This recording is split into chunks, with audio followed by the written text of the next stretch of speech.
The bones of Djulung.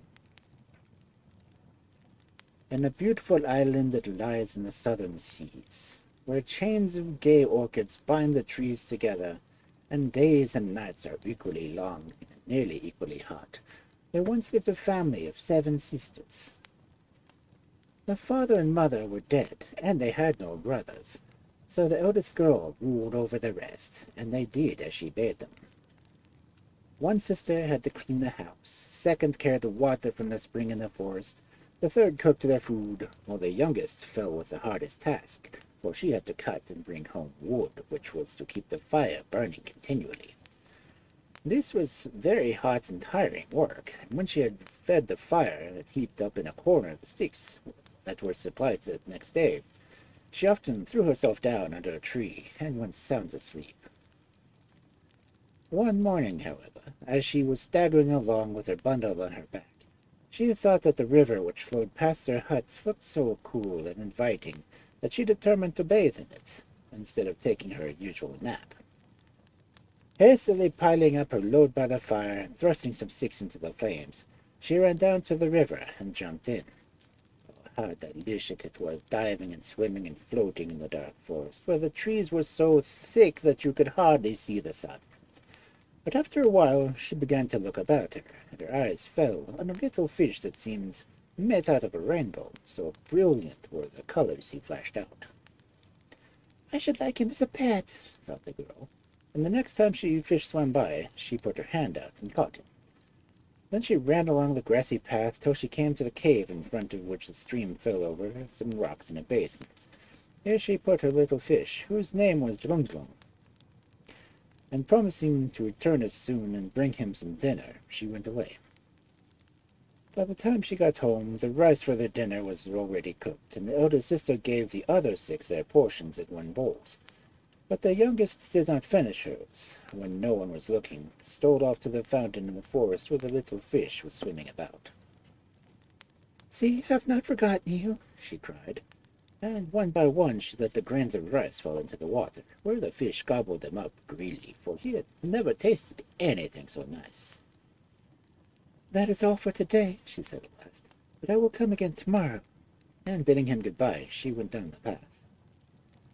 Now the girl did not tell her sisters about the fish, but every day she saved half of her rice to give him, and called him softly in a little song she had made for herself. If she sometimes felt hungry, no one knew of it, and indeed she did not mind that much. She saw how the fish enjoyed it. And the fish grew big and fat, and the girl grew thin and weak, and the loads of wood felt heavier every day, and at last her sisters took notice. Then they took counsel together, and watched her to see what she did, and one of them followed her to the fountain where Djulung lived, and saw her give him all the rice she had saved from her breakfast. Hastening home, the sister told the others what she had witnessed, and that a lovely fat fish might be had for their catching. So the eldest sister went and caught him, and he was boiled for supper, but the younger sister was away in the woods, and did not know anything about it. Next morning she went as usual to the cave and sang her little song, but Djulung did not come to answer it. She sang twice and thrice. Then she threw herself on her knees by the edge and peered into the dark water, but the trees cast such a deep shadow that her eyes could not pierce it.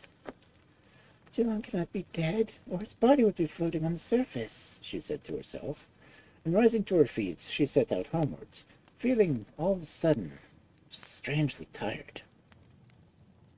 "What is the matter with me?" she thought, but somehow or other she managed to reach the hut, and threw herself down in a corner, where she slept so soundly that for days no one was able to wake her. At length, one early morning, the cock began to crow so loud that she could sleep no longer, and as he continued to crow she seemed to understand what he was saying, that he was telling her that Djulung was dead, killed and eaten by her sisters, and that his bones lay buried under the kitchen fire. Very softly she got up, and took a large stone from under the fire, and creeping out carried the bones to the cave by the fountain, where she dug a hole and buried them anew. And she scooped out of the hole with a stick and sang a song, bidding the bones to grow until they became a tree, a tree that reached up high into the heavens, that its leaves would fall across the sea to another land, where the king would pick them up. There was no Djulung to give her rice to, so the girl soon began to get fat again, and as she was able to do her work as old, the sisters did not trouble about her. They never guessed that when she went into the forest to gather sticks, she never failed to pay a visit to the tree, which grew taller and more wonderful day by day. Never was such a tree seen before. Its trunk was of iron, its leaves were of silk, its flowers of gold, and its fruit of diamonds. One evening, though the girl did not know it, a soft breeze broke off one of the leaves and blew it across the sea to the feet of one of the king's attendants. "What a curious leaf! I've never beheld one like it before. I must show it to the king," he said. When the king saw it, he declared that he would never rest until he found the tree that would bore it, even if he had to spend the rest of his life in visiting islands that lay all around him.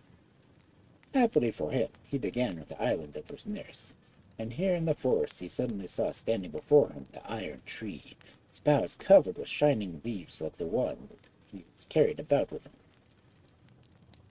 "But what sort of tree is this, and how did it get here?" asked one of the attendants with him. No one could answer, but they were about to pass by out of the forest when a little boy went by, and the king stopped and inquired if there was anyone living in the neighborhood whom he might question. "7 girls live down here," replied the boy, pointing with his finger to where the sun was setting. "Go, bring them here.